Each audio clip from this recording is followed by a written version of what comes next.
বাসায় যদি ছোট বাচ্চা থাকে আর সে যদি স্কুলে যায় তাহলে এই মুহূর্তটা যে মায়েদের কি পরিমাণ তাড়াহুড়ো হয় তা বলে বোঝানোর মতো না। সো হ্যালো এভরিওয়ান, আসসালামু আলাইকুম। সবাই কেমন আছেন? আমার আরও একটি নিউ ব্লগ ভিডিওতে সবাইকে স্বাগতম। আশা করছি সবাই ভালো আছেন। তো এই তো সকালে ইভানকে ঘুম থেকে তুলে সুন্দর মতো রেডি করিয়ে দিয়েছি।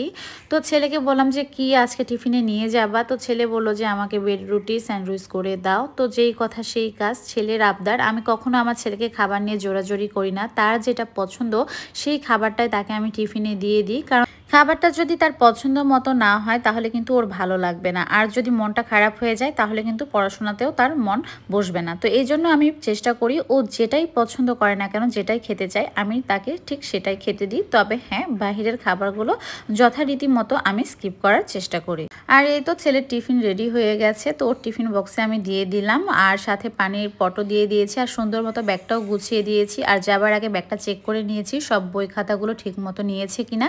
আর এইদিকে সকালে যাওয়ার সময় ওর বাবা ওকে স্কুলে দিয়ে তারপর ওর বাবা অফিসে ঢুকে। আর এইদিকে যতক্ষণ ও আমাকে সিঁড়িতে দেখতে পায় এরকমভাবে আমার দিকে তাকিয়ে থাকে, আমার কি যে মায়া লাগে ওকে দেখলে তা বলে বোঝানোর মতো না। তো সবাই কিন্তু আমার ছেলের জন্য দোয়া করবেন, আর অবশ্যই মাশাআল্লাহ বলতে ভুলবেন না। আর এইদিকে ছেলেকে স্কুলে পাঠানোর পর আমি রান্নাবান্না শুরু করে দিয়েছি, আর রান্নাবান্না শেষ করে আবার ইভানকে আমি স্কুলে নিতে যাব। তো এই জন্য তাড়াহুড়ো করে রান্নাটা আগে কমপ্লিট করে নিচ্ছিলাম। তো এর মধ্যে রান্নাবান্না কমপ্লিট করে ইভানকে স্কুল থেকে নিয়ে চলে আসছি। তো আসার পথে ছেলে বায়না ধরেছিল এই চকোস নেওয়ার জন্য।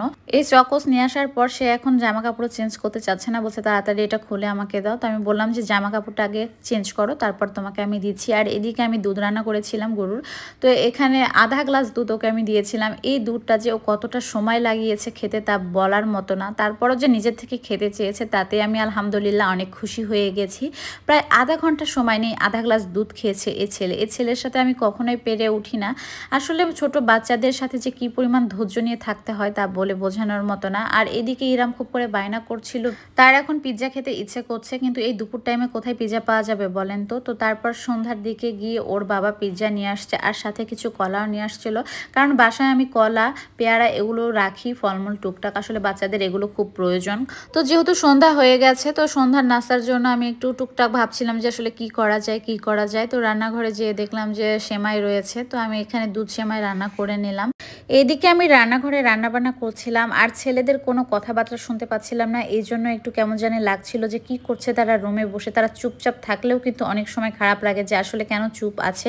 আমার মনে হয় প্রতিটি মায়েরই এমন হয়। আর এইদিকে আমার শখের বেটা দেখেন কি করছে, আজকে নাকি সে আমাকে পেঁয়াজু করে খাওয়াবে। তো এমন পেঁয়াজু বানিয়েছে আর এমন শেপ দিয়েছে, দেখে কেমন লাগছে বলেন তো? আমি কিছু বলবো না, আপনারাই বলেন। তো সবাই ভালো থাকবেন, সুস্থ থাকবেন।